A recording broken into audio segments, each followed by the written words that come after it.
Salam damai Kristus, sahabat Oase Rohani Katolik yang terkasih. Bagaimana kabar Anda di hari ini? Semoga dalam keadaan sehat, semangat, dan juga mempunyai sukacita. Saya Patricia Elsa kembali hadir akan mendampingi Romo Thomas Ferry Suharto OFM yang akrab kita sapa dengan Romo Ferry. Dan mari sekarang kita menyapa dahulu. Romo, bagaimana keadaan Romo? Sehat? Bahagia Romo? Keadaan penuh bahagia. Dalam keadaan apapun kita berbahagialah kan. Iya, betul. Jadi keadaan kita selalu baik karena Tuhan. Amin. Baiklah, kita akan awali acara ini dengan berdoa bersama dengan Romo Ferry. Baik, sahabat Oase Rohani Katolik, mari kita awali permenungan kita dengan mohon rahmat Tuhan agar kita bisa mendengarkan sabda Tuhan dengan baik. Dalam nama Bapa dan Putra dan Roh Kudus. Amin. Allah Bapa yang Maha Kuasa dan Kekal, sungguh ajaib kuasa-Mu atas kami. Kami mohon bimbinglah kami untuk senantiasa mampu mendengarkan sabda-Mu dan teristimewa tidak hanya mendengarkan tetapi juga mewujudkan dan melaksanakan sabda itu agar sungguh-sungguh kami terlibat dalam karya keselamatan yang Kau jalankan dengan mewujudkan sabda-Mu itu menjadi nyata dalam kehidupan kami dalam karya keselamatan. Maka kami mohon padamu curahan Roh Kudus-Mu agar kami tidak hanya dibuka mata hati kami tetapi juga digerakkan badan dan jiwa kami untuk bisa melaksanakan sabda-Mu dan melibatkan diri dalam karya keselamatan-Mu. Karena itulah juga jalan keselamatan dan pengudusan bagi kami. Demi datangnya kerajaan-Mu yang mulia. Engkaulah yang kami puji dan kami muliakan, kini dan sepanjang segala masa. Amin. Amin. Dalam nama Bapa dan Putra dan Roh Kudus. Amin. Terima kasih Romo untuk doanya. Sahabat Oase Rohani Katolik yang terkasih, pada hari ini pekan biasa ke-32 dan sebagai antifon pembuka. Bernyanyilah bagi Tuhan, bermazmurlah baginya, kisahkanlah segala mukjizatnya. Berbanggalah atas namanya yang kudus. Bergembiralah kamu semua yang mencari Tuhan. Bacaan pada hari ini dari surat ketiga Rasul Yohanes bab 1 ayat 5 sampai dengan 8. Saudaraku terkasih, engkau bertindak sebagai orang beriman ketika engkau berbuat segala sesuatu untuk saudara-saudara, sekalipun mereka orang asing. Mereka telah memberi kesaksian di hadapan jemaat tentang kasih-Mu. Baik benar perbuatan-Mu ketika menolong mereka dalam perjalanan mereka, dengan suatu cara yang berkenan di hati Allah. Sebab demi nama Allah, mereka telah berangkat tanpa mau menerima sesuatu pun dari orang-orang yang tidak mengenal Allah. Kita wajib menerima orang-orang yang demikian, supaya kita boleh mengambil bagian dalam karya mereka untuk kebenaran. Demikianlah sabda Tuhan. Syukur kepada Allah. Berbahagialah orang yang takwa kepada Tuhan. Berbahagialah orang yang takwa pada Tuhan. Berbahagialah orang yang takwa kepada Tuhan, yang sangat suka kepada segala perintah-Nya. Anak cucunya akan perkasa di bumi, keturunan orang benar akan diberkati. Berbahagialah orang yang takwa pada Tuhan. Harta dan kekayaan ada dalam rumahnya. Kebajikannya tetap dikenang selama-lamanya. Bagi orang benar, ia bercahaya laksana lampu di dalam gelap. Ia pengasih dan penyayang, serta berlaku adil. Berbahagialah orang yang takwa pada Tuhan. Orang baik menaruh belas kasihan dan memberi pinjaman. Ia melakukan segala urusan dengan semestinya. Orang jujur tidak pernah goyah, ia akan dikenang selama-lamanya. Berbahagialah orang yang takwa pada Tuhan. Sahabat Oase Rohani Katolik yang terkasih, marilah kita siapkan hati. Kita akan mendengarkan Injil Suci menurut Lukas bab 18 ayat 1 sampai dengan 8, diawali dengan bait pengantar Injil. Haleluya, haleluya, haleluya.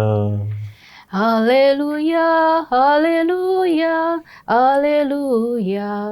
Allah memanggil kita agar kita memperoleh kemuliaan Tuhan kita Yesus Kristus. Haleluya, haleluya, haleluya.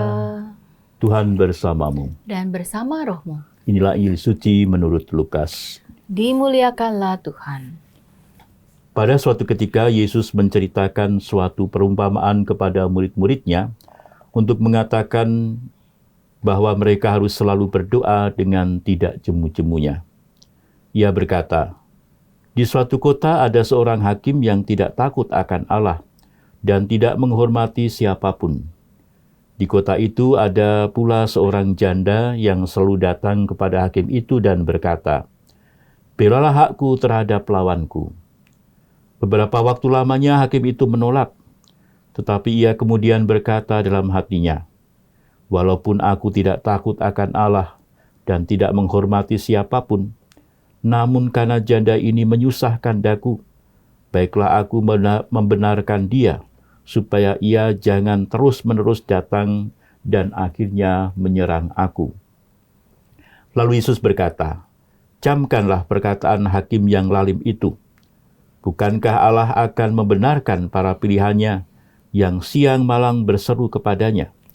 Dan adakah ia mengulur waktu sebelum menolong mereka? Aku berkata kepadamu, ia akan segera menolong mereka. Akan tetapi, jika Anak Manusia datang, adakah ia menemukan iman di bumi ini?' Demikianlah sabda Tuhan. Terpujilah Kristus. Terima kasih Romo untuk bacaan Injilnya. Sahabat Oase Rohani Katolik, kita sudah membaca dan mendengarkan bersama dua bacaan pada kesempatan hari ini Pekan Biasa ke-32. Dan Romo Ferry akan memberikan inspirasi pewartaan dari bacaan pertama pada sesi awal ini. Silakan Romo. Baik, para sahabat Oase Rohani Katolik, bacaan pertama hari ini diambil dari surat Rasul Yohanes yang ketiga. Kepada siapa? Ia menulis surat ini sebenarnya kepada seseorang yang bernama Gaius. Dan ia dalam surat ini memuji apa yang dilakukan Gaius. Nah, dalam bacaan yang kita dengarkan hari ini, dia memuji Gaius karena Gaius itu adalah orang yang rela menerima utusan-utusan atau pewarta-pewarta yang datang ke rumahnya. Jadi Rasul Yohanes juga mengutus orang-orang lain untuk kemudian mengunjungi jemaat-jemaat yang diwartakannya atau yang didirikannya juga. Lalu di tengah perjalanan mereka biasanya tentu membutuhkan tumpangan. Nah, Gaius ini dipuji karena dia selalu menerima utusan-utusan itu atau pewarta-pewarta itu dalam rumahnya, meskipun ya dia tidak kenal siapa dia, tapi begitu memahami bahwa mereka adalah orang-orang yang mau mewartakan sabda Tuhan, kabar sukacita kepada orang lain, khususnya yang tidak mengenal Allah, maka Gaius pun menyambut baik mereka, memberi mereka makan, memberi tumpangan, dan memenuhi kebutuhan mereka. Maka Rasul Yohanes memuji apa yang dilakukan Gaius, sambil juga sebenarnya mengajak kita semua untuk juga melakukan apa yang dibuat Gaius, yaitu menyambut mereka atau mendukung mereka yang melaksanakan karya misi. Jadi karya misi bukan hanya digantungkan pada orang-orang yang berani pergi mewartakan kabar gembira Tuhan ke daerah-daerah misi, tetapi juga dibutuhkan orang-orang yang mendukung karya misi itu dengan memberikan support untuk kebutuhan karya misioner kita. Maka disinilah ditunjukkan bagaimana karya misioner itu bukan hanya karya seseorang atau karya hanya para imam, biaran biarawati, tapi karya semua orang. Kita semua dipanggil karena baptisan kita untuk juga mewartakan kabar gembira dengan berbagai macam peran.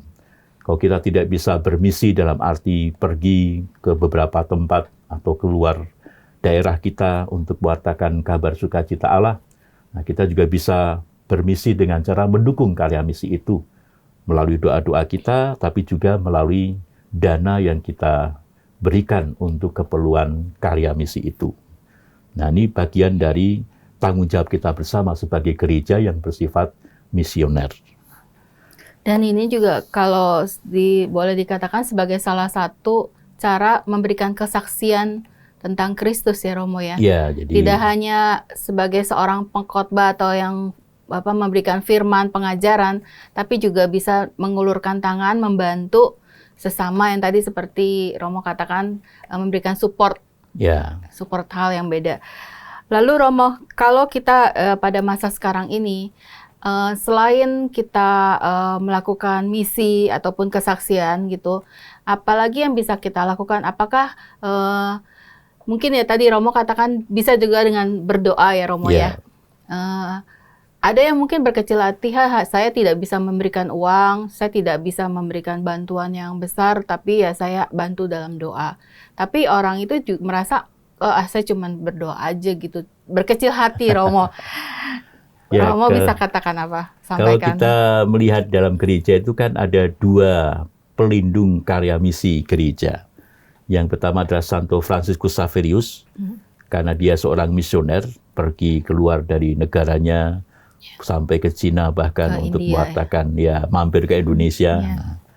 Tapi ada pelindung yang kedua, yaitu Santa Teresia dari Kanak-kanak Yesus. Teresia Lisieux. Yang tidak pernah keluar dari biaranya. Jadi dia itu tinggal di dalam biara kontemplatif, tetapi dari apa yang ditulisnya dalam bukunya, dalam catatan hariannya, menjadi jelas bahwa dia itu sungguh memperhatikan dan mendoakan karya misi, meskipun dia tidak pergi bermisi, tapi dia mendoakan mereka yang ada dalam karya misi itu. Dan gereja merasa bahwa karya misi itu harus ada 2. Pertama, orang yang pergi untuk mewartakan Injil, tapi dibutuhkan energi rohani. Untuk itulah, yang kedua ini, seorang yang tidak pernah keluar bermisi, tetapi dipersembahkan hidupnya untuk berdoa bagi karya misi yang merupakan energi rohani. Sama seperti badan kita kan ada tangan tapi juga ada jantung. Nah, doa itu seperti jantung, tidak kelihatan, tidak keluar. Kalau jantungnya keluar malah mati nanti. Jadi tidak keluar, tidak kelihatan, tapi terus-menerus berdenyut, terus-menerus berdoa. Kemudian bisa menggerakkan atau menyempurnakan tangan kita. Karena kan karya misi bukan hanya karya jasmaniah, tapi karya rohani. Nah, daya rohani itu diberikan oleh mereka yang berdoa untuk karya misi. Jadi doa itu bukan sesuatu yang sia-sia atau kecil saja. Tapi tentu saja tidak sembarang doa juga. Doa yang sungguh-sungguh, doa yang serius, doa yang tak kunjung putus. Nanti kita lihat di dalam Injil tuh, doa yang tak kunjung putus itu. Lalu apalagi Romo yang bisa digali dari bacaan pertama ini Romo? Baik, kalau tadi kita bisa mendukung karya misi dengan menolong dan memberi support. Tapi sebenarnya ketika kita menolong dan beri support sama seperti Gaius, itu kita juga sedang menjalankan karya misi itu sendiri. Jadi karya misi tidak usah digambarkan atau dibayangkan bahwa kita harus pergi kemana-mana. Tapi di rumah sendiri kita bisa mempunyai karya misi. Berarti di dalam keluarga masing-masing di dalam keluarga sendiri. Karena rumah kita kan rumah yang terbuka. Ada tamu datang, jadi kita tidak hanya keluar, tapi ada orang datang. Jadi kita bisa bermisi pada siapapun yang datang ke rumah kita. Tapi kebanyakan zaman sekarang tuh orang jarang bertamu, Romo. Oh iya, tapi kan mau berkunjung tuh, entah lewat apa kan kita bisa dengan perjumpaan apapun. Atau kadang-kadang orang butuh datang kalau mencari sesuatu kan kadang bertanya juga masuk ke rumah. Kita ada yang merasa terganggu kalau orang datang tidak kita kenal, kita kan biasanya tidak punya rasa suka. Kadang-kadang kalau orang datang tidak kita kenal, was-was malahan.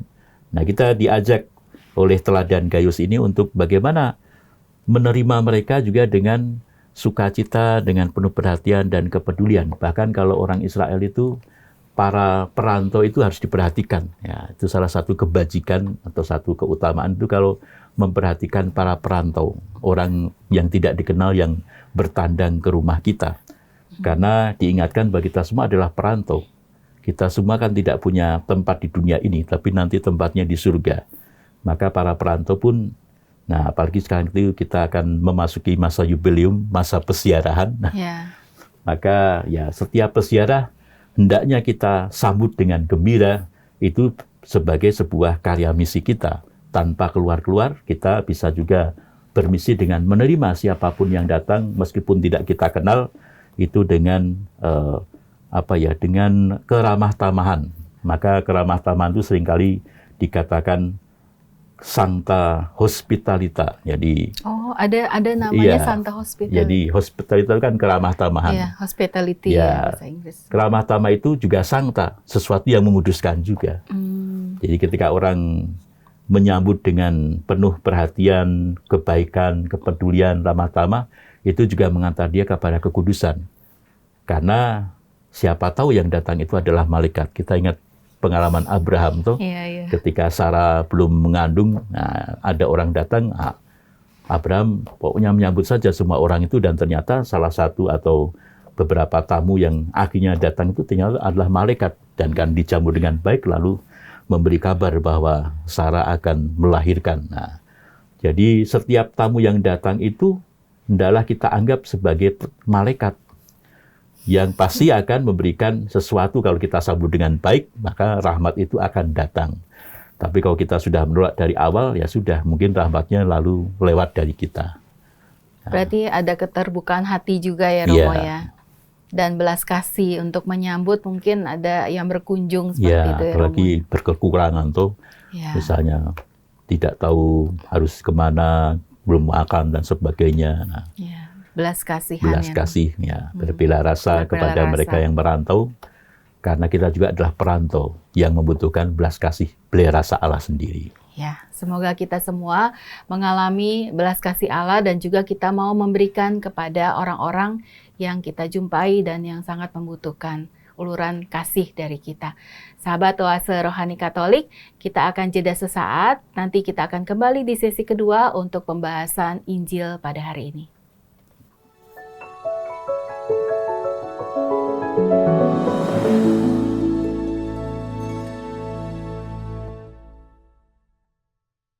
Sahabat Oase Rohani Katolik, terima kasih Anda masih bersama kami mendengarkan dan menyaksikan acara Oase Rohani Katolik bersama dengan Romo Thomas Ferry Suharto OFM dan saya Patricia Elsa. Tadi pada sesi awal kita sudah mendapatkan inspirasi pewartaan dari surat ketiga Rasul Yohanes, dan sekarang kita akan melangkah ke bacaan Injil pada hari ini, Injil Lukas bab 18 ayat 1 sampai dengan 8. Romo silakan Romo. Baik, terima kasih. Kalau kita mendengarkan Injil dengan cermat, tentu kita sudah tahu sebenarnya cerita Yesus ini tujuannya apa.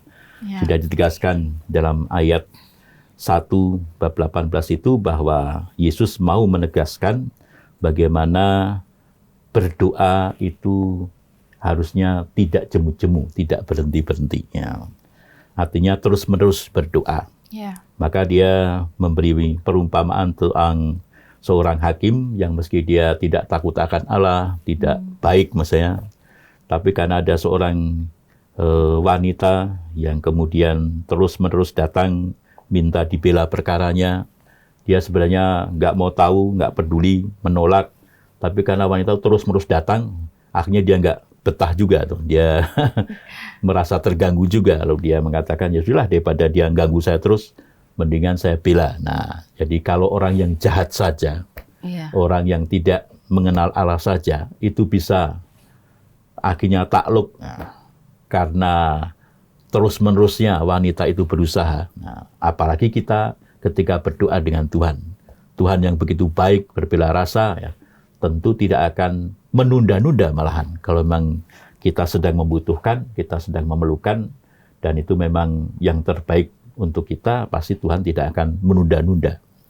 Tapi kalau memang itu belum saatnya, itu juga bukan yang terbaik, ya tentu Tuhan tahu memberikan yang terbaik.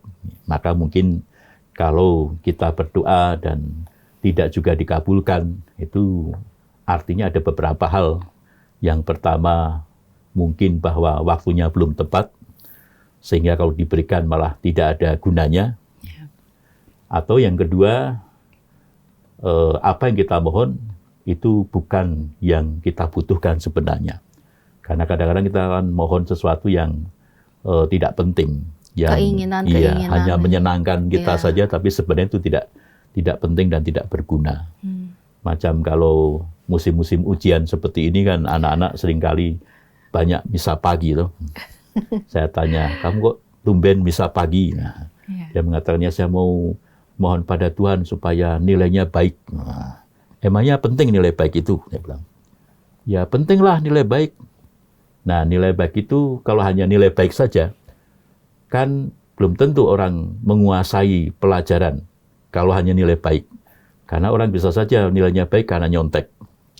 Jadi bukan nilai baik toh, tapi bagaimana kita belajar yang sungguh-sungguh sehingga tidak perlu mencontek, sehingga dengan kemampuan kita bisa mendapatkan nilai yang baik. Jadi kan yang penting bukan nilainya tapi belajarnya. Nah, kenapa kita tidak mohon kepada Tuhan bisa belajar dengan baik ya?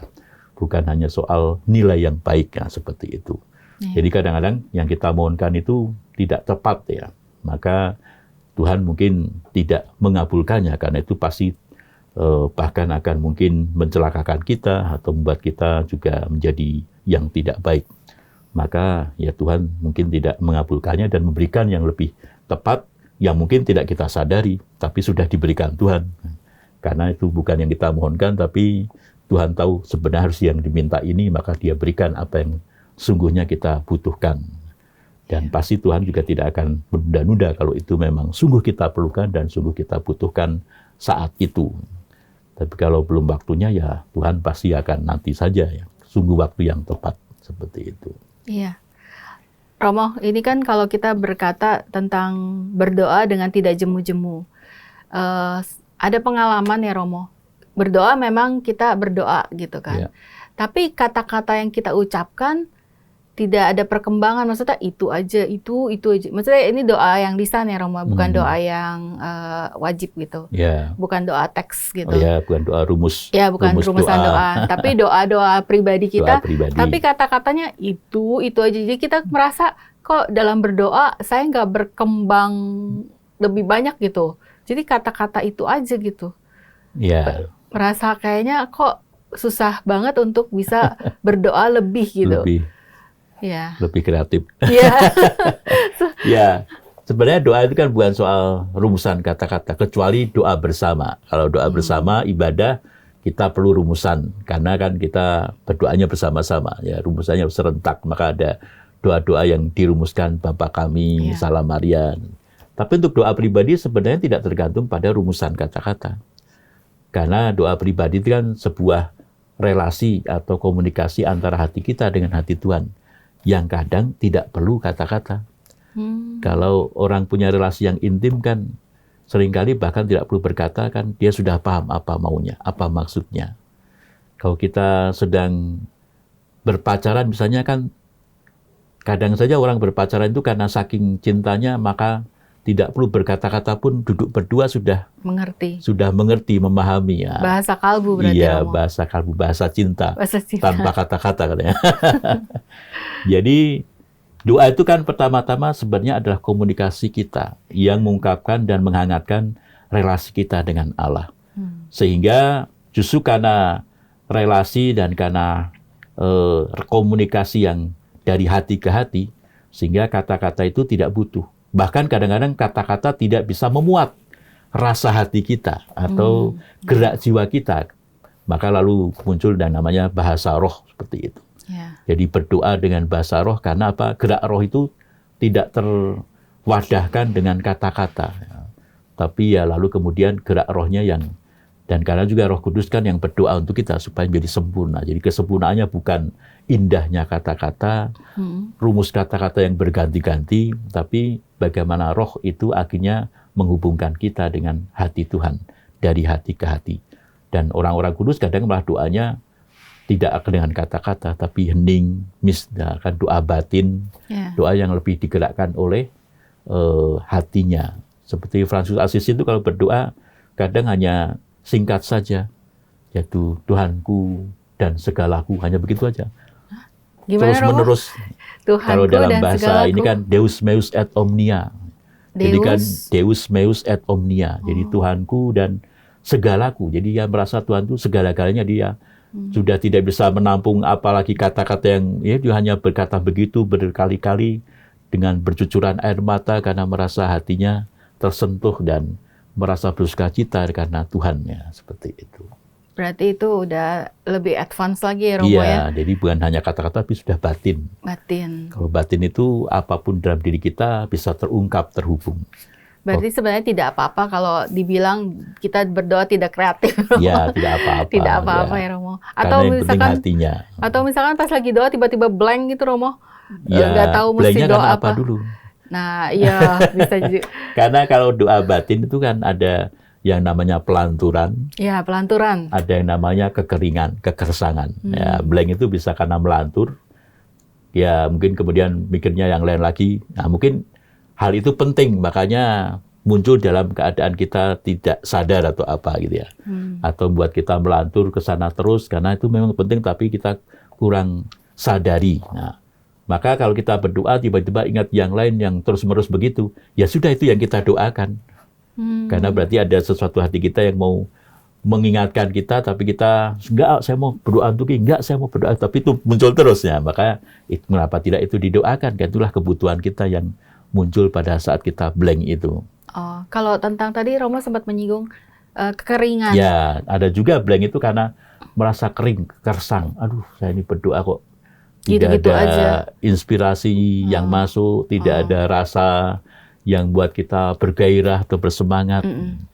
Ya, itu namanya ada kekersangan. Nah, kekersangan itu bisa jadi sebuah ujian, ya, supaya kita, gimana kita doa itu, apakah hanya sesuai dengan kesenangan kita, atau kita berdoa memang mau bersyukur atau mengabdi Tuhan, Tuhan yang difokusnya. Sehingga kita dibiarkan mendapat kekersangan, karena mungkin selama ini kita doa itu hanya cari kesenangan kita. Orang kan bisa berdoa untuk mencari hiburan batin misalnya. Sehingga yang difokuskan bukan Tuhan, tapi dirinya sendiri. Ya. Maka Tuhan membiarkan ada kekersangan, supaya orang diuji. Sekarang kamu berdoa hanya mau mencari hiburan batin, atau sebenarnya kamu berdoa memang mempersembahkan hidup saya pada Tuhan melalui doa itu.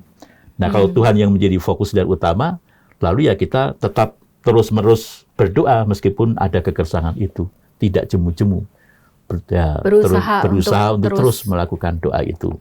Walaupun tadi ada rasa kekeringan, tidak kurang fokus, Ya. juga mungkin ada rasa bosan ya Romo. Betul. Ya. Atau mungkin yang keempat Romo, karena merasa sudah berdoa terus-menerus dan tidak jemu-jemu, tapi tidak dikabulkan. Nah, itu jadi berarti beneran yang pertama tadi.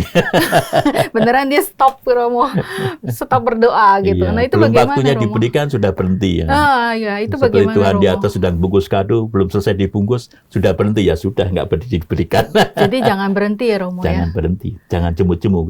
Pertama karena apa? Karena doa itu bukan soal kepinginan saya atau permohonan saya, tapi doa itu adalah relasi dan komunikasi. Namanya relasi dan komunikasi kan nggak pernah berhenti.